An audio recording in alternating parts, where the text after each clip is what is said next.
everyone, it's Brianna Ray from BriIY here to bring you another template design. Today I'm going through my collection of can coolers or can sleeves, whatever you like to call them, and I'm going to attempt to turn this into a pattern to sell on my Etsy shop. Spoiler alert, it turns out pretty well, but I kind of wanted to walk you guys through the process of how I make these patterns that can be easily printed on A4 paper. So the trick is to obviously, one, have an object that fits on a standard printer size sheet of paper, and what I do is I actually place it on a sheet of paper and take a picture of it as you just saw so that I can see the paper in the background.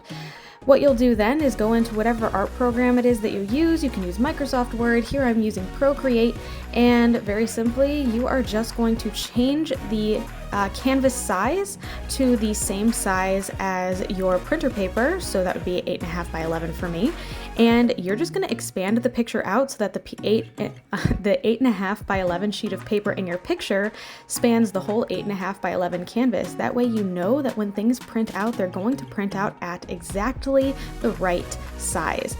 So here I just kind of traced the pattern. It was a simple, front and back for me, and now I'm just kind of modifying to make sure it's nice and straight to kind of accommodate for the fact that sometimes my pictures or my camera might be a little bit off, out of level, or out of just not generally correct, I suppose.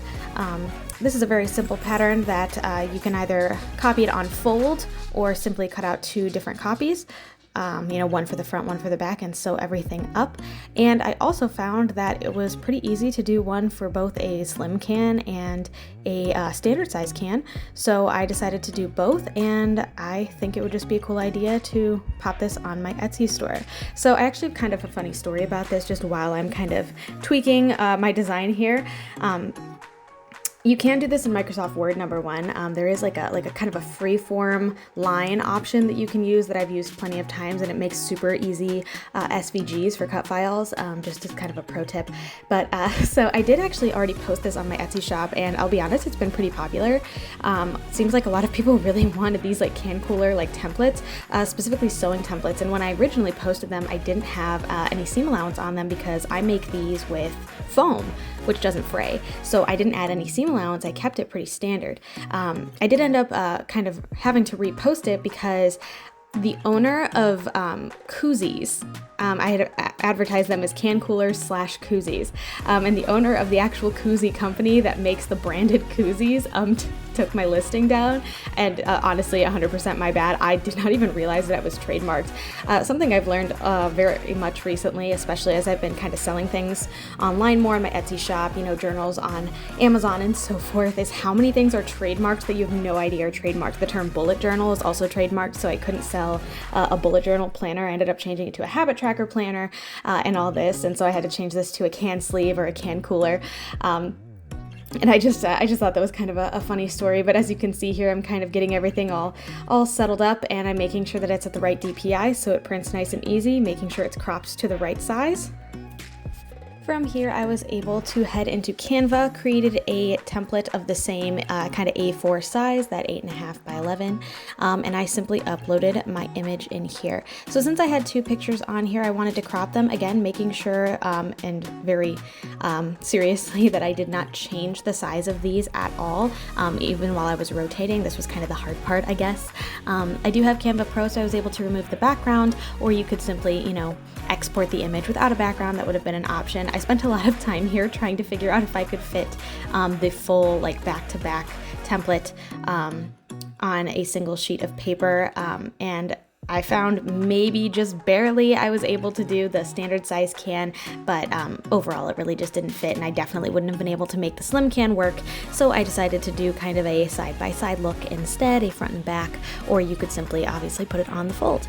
So from here, I went into the line feature and I changed them to dotted lines and switched them to white so that it looked more like a dotted line over the original lines. That way I didn't have to go back in and erase anything or do anything too complicated. I labeled them front and back, of course, as well. All the dotted lines would then be the lines that you would stitch over when you sandwiched your pieces front and back. So I'm just kind of tweaking the design here a little bit. I also really like to, when I'm doing patterns like this, I prefer to add directions into the template. I find that they're very easy, especially if I haven't posted a video. A lot of times if I have posted a video, I'll try to put on, like the video instructions in the description or something like that. I found that that's been pretty successful and people tend to like that quite a bit. And I'll be honest, this sort of thing is just so particular because you really kind of want to make it look good, but also, make sure that everything still fits in the right sizing visually. Like here you can see for some reason my line kept snapping on the outside. It was just so strange. But yeah, I think making all these vectors is really cool. So obviously this is one that you can kind of trace and cut out and put on.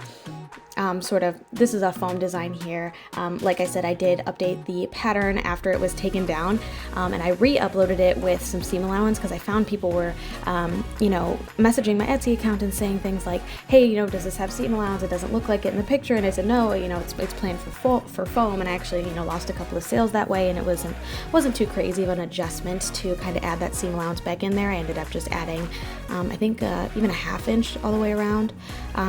Especially if you're using a thinner fabric, I feel like the 1/2 inch might be necessary. And here you can see me giving those extra directions about where to stitch.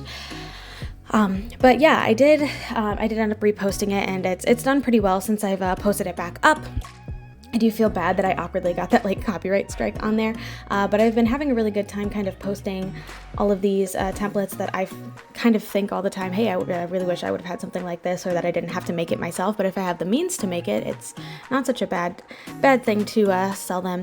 And I usually kind of pop them on my Etsy shop at about 99 cents, which really just kind of covers my fees. I don't really make a whole lot of money from doing this, but finding a way to kind of get all this out there and also share some of my other more prominent products so that I can keep producing videos here, and even just those little pennies that I make on occasion are enough to kind of pay for my video editing software every month, or my Adobe subscription, or even something as simple as a Canva subscription.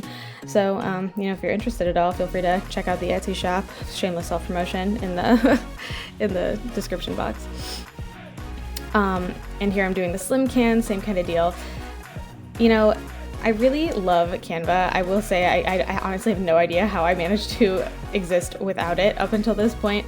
I hate to say this because obviously I'm not endorsed by this in any way, shape, or form, but I've found this so useful in so many ways, especially at work. And to be fair, I'm a teacher, so I do a lot of digital work anyway, but if you don't use Canva for any of your digital needs, or for sort of making a more professional look to anything that you're selling online, or sort of, the stock images and things can be super beneficial when you're creating content, or, YouTube thumbnails or whatever. I really think it's a great product. So just kind of another random shameless plug. Since I sort of added the seam allowance after the fact, I didn't actually have any footage of that in here, but I do have kind of me uploading it to Etsy. Something that's really great about about Etsy is that you can sort of copy listings that are very similar. That way you don't have to re-add a bunch of the extra details and all that. So I popped this in just as a PDF. I didn't turn it into an SVG. I'm thinking that might kind of be the next step for sure. And I've already done a video on how to create SVGs, so I didn't feel the need to go into it here, but I didn't know if I had actually done one where I'd gone in and shown you how I sort of created these patterns from scratch, which is kind of what birthed this video today.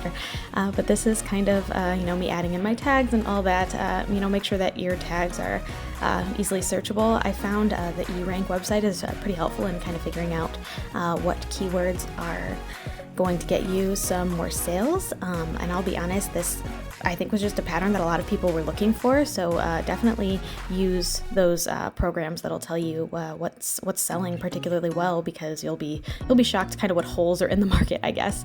I also used Canva to create my thumbnail images to make sure that everything was put together, made sure to put all of my my files in here, and that they were all the correct files and ready to print. And I hit publish, and everything is here and ready to go. I really wanted to show proof of concept here at the end. and I picked a really bad fabric that didn't hold hot glue very well. I also tried to hot glue it instead of sewing it, and unfortunately as well, I didn't have a piece of fabric that was long enough to put it on fold, and I forgot to add seam allowance to the bottom, so it was kind of a jank project. But all in all, I think it does kind of show that the measurements do work out, and it shows that you can create a template without ever actually having to take any measurements whatsoever. You can see here, even when I kind of pull it out and lay it flat, it does kind of take on the same shape, even though it's a little bit of a jankily put together. It matches the template pretty well, and it fits a slim can just as well too. It worked out really great. I like the shape of it. I think everything fits really nicely, and something that I think is really great about creating your own templates is you can always modify things to sort of fit in a way that's better for you.